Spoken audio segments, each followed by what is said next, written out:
আসসালামু আলাইকুম। কুকিং হাউসে সবাইকে স্বাগতম জানাচ্ছি আমার আজকের রেসিপি দেখার জন্য। আজ আপনাদের জন্য নিয়ে এসেছি দারুণ মজাদার শাপলা ভাজি।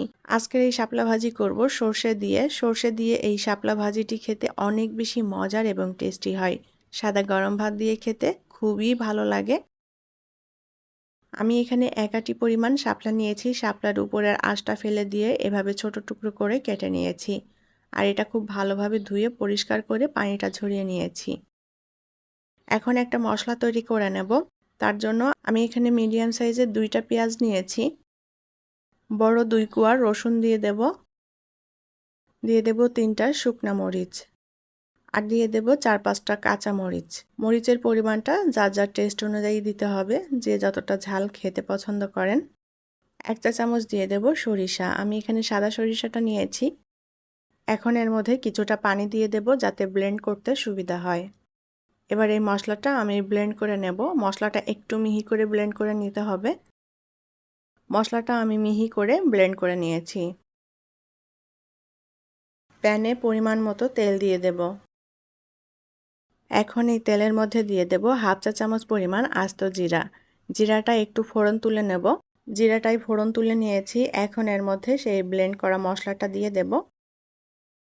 মশলাটা ভালো করে নেড়েচেড়ে একটু ভেজে নেব। এখন এর মধ্যে কিছুটা পানি দিয়ে দেব যাতে মশলাটা কষানো হয় সুন্দর মতো। আর এই মশলাটা ভালো করে কষিয়ে নিলে খেতে খুবই ভালো লাগবে। লবণ দিয়ে দেব স্বাদ মতো। হলুদের গুঁড়া দিয়ে দেব। এখানে আর কোনো মশলা যাবে না, এই মশলাটাই ভালো করে কষিয়ে নেব। শাপলা ভাজি অনেকভাবেই করা যায়। আজকে যেভাবে শাপলা ভাজিটি করছি, এই শাপলা ভাজিটি খেতে অনেক বেশি মজার হয়। এক একজন এক এক রকম করে শাপলা ভাজি করেন। এভাবে মশলাটা বেটে নিয়ে তারপরে যদি এই শাপলাটা ভাজি করা হয়, এটা খুবই টেস্টি হয় খেতে। আমি মশলাটাও অল্প আছে ভালো করে কষিয়ে নিয়েছি। এখন এর মধ্যে কেটে রাখা শাপলাগুলো দিয়ে দেব। শাপলাটা দিয়ে খুব ভালো করে নেড়েচেড়ে মিলিয়ে নেব। আর এখন আমি মিডিয়াম আঁচে শাপলাটা ভেজে নেব। শাপলা থেকে অনেকটা পানি বের হবে, এই পানিটা টানিয়ে নিতে হবে। আর এখানে কিন্তু কোনো পানি দেওয়া যাবে না, যেহেতু শাপলাটা খুবই নরম আর পানিটা বের হবে এই পানিতেই শাপলা সেদ্ধ হয়ে যাবে। খুব ভালোভাবে নেড়েচেড়ে মশলাটা শাপলার সাথে মিলিয়ে নিয়েছি। এখন ভেজে নিতে হবে সুন্দর করে। শাপলা থেকে অনেকটাই পানি বের হয়েছে, এই পানিটা ভালো মতো টানিয়ে নিতে হবে। মিডিয়াম আঁচে ভালো করে নেড়েচেড়ে শাপলাটা ভেজে নেব। শাপলা থেকে যে পানিটা বের হয়েছে, পানিটা টেনে গিয়েছে।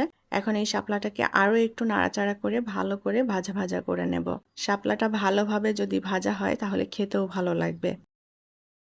শাপলাটা খুব সুন্দর মতো সেদ্ধ হয়ে গিয়েছে আর ভাজাও হয়ে গিয়েছে ভালোভাবে। এখন এই শাপলাটা নামিয়ে পরিবেশন করব।